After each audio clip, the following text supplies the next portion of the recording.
Sophia awoke, confused by her unfamiliar surroundings.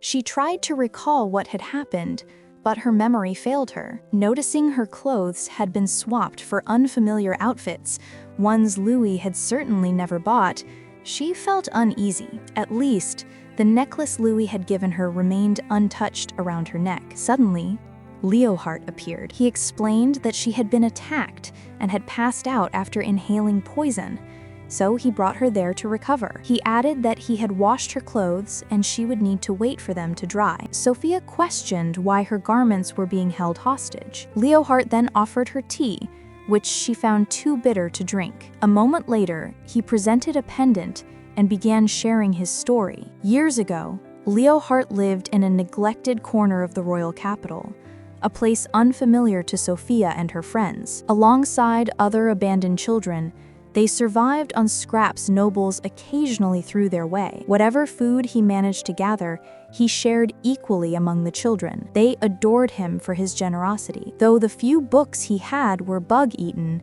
he loved reading. Each morning, the children would play together until the day a duke arrived.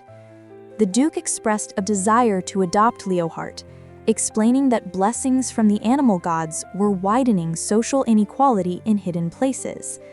He believed Leohart could help raise awareness. Leohart, with his natural charisma, could reach the masses. The Duke promised daily food and education for the children. Eventually, after turning 16 and enrolling at the royal school, Leohart drew his blessing card. It was the leopard god. The Duke was thrilled, claiming their family was now secure. Leohart moved into the noble quarters, where he was told to dedicate his powers to the royal family.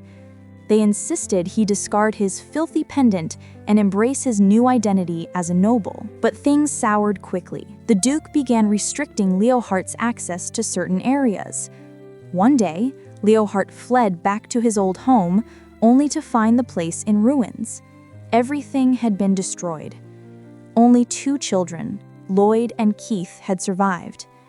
Tearfully, they told him that nobles had burned down the settlement and destroyed everything they treasured.